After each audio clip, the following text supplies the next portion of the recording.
People's president এবং missile man খ্যাত APJ Abdul Kalam বলেন, আপনি কখনো আপনার ভবিষ্যৎকে পরিবর্তন করতে পারবেন না, কিন্তু আপনি আপনার অভ্যাসকে পরিবর্তন করতে পারবেন।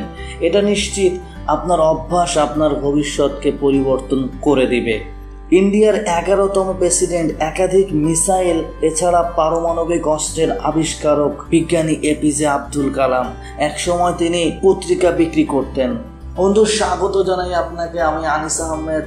প্রতি সপ্তাহের নতুন ভিডিও দেখুন এবং মোটিভেটেড থাকুন আপনার সফলতার গন্তব্যে পৌঁছানোর জন্য। তাই তো এখনই সাবস্ক্রাইব করুন। চলুন শুরু করা যাক এপিজে আব্দুল কালামের সফলতার পুরো কাহিনী।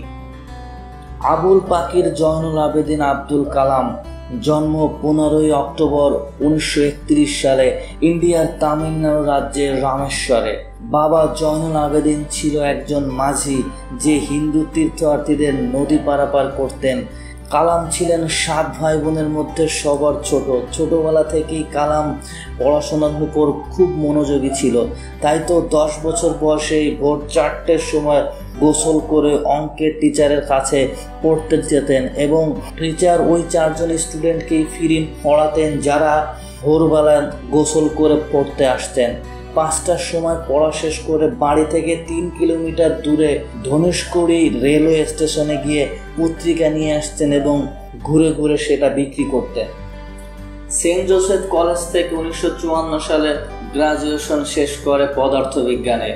কালামের স্বপ্ন ছিল পাইলট হবে। তাই তো 1955 সালে মাদ্রাস ইনস্টিটিউশন অফ টেকনোলজি থেকে অ্যারোস্পেস ইঞ্জিনিয়ারিংয়ে পড়াশোনা শুরু করে এবং 3 বছর পরে ইন্ডিয়ান এয়ারফোর্সের পরীক্ষা দেয় এবং সেখানে 8 জন পাইলটের নিয়োগ হয়েছিল, কিন্তু আবুল কালামের অবস্থান ছিল 9।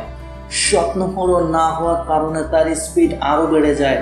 1960 সালে ডাক্তার কালাম দিল্লি যায় এবং ইন্ডিয়ান প্রতিরক্ষা মন্ত্রণালয়ের সিনিয়র সায়েন্টিস্ট হিসেবে কাজ করা শুরু করেন এবং আর্মির জন্য ছোট একটি হেলিকপ্টার ডিজাইন করেন এবং সুপারসনিক বিমান আবিষ্কার করেন। 1969 সালে ইন্ডিয়ার প্রথম স্যাটেলাইট লঞ্চিং ভেহিকলের ডিরেক্টর হিসেবে নিয়োগ পেলেন এবং দেশের প্রথম মিসাইল প্রজেক্টের ডিরেকশন দেন। 1980 সালে ডাক্তার কালাম প্রথম সফলতা পান যখন রুহানি নামের স্যাটেলাইট মহাকাশে স্থাপন করেন। এরপর তিনি অ্যাডভান্স মিসাইল প্রজেক্টে কাজ শুরু করেন, যা তৎকালীন মন্ত্রিসভায় অ্যাকসেপ্ট হয়নি, কিন্তু প্রধানমন্ত্রী ইন্দিরা গান্ধী সিক্রেট ফান্ডের ব্যবস্থা করেন। তারপর আবুল কালাম আরও 4টি মিসাইল আবিষ্কার করেন এবং 1998 সালে পরমাণুর সফল পরীক্ষা চালায়। তখন প্রধানমন্ত্রী অটল বিহারী বাজপেয়ী ডাক্তার কালামকে মন্ত্রী হওয়ার জন্য প্রস্তাব দেয়। তখন তিনি তা প্রত্যাখ্যান করেন। 2002 সালে ডাক্তার কালামকে ইন্ডিয়ার সরকার রাষ্ট্রপতি হিসাবে নির্বাচিত করেন এবং রাষ্ট্রপতি হওয়ার পরে তখন তিনি তার সমস্ত সম্পত্তি দান করেন।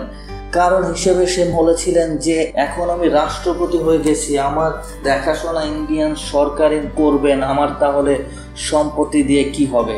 রাষ্ট্রপতি ভবনে তখন কালাম 2টি সুটকেস নিয়ে এসেছিলেন এবং 2007 সালে রাষ্ট্রপতির ক্ষমতা হস্তান্তর করার পরে শুধুমাত্র সেই 2টো সুটকেস নিয়ে তিনি রাষ্ট্রপতি ভবন ত্যাগ করেছিলেন এবং বাকি জীবনটা তার ছোট বাচ্চাদের সাথে কাটিয়েছিলেন।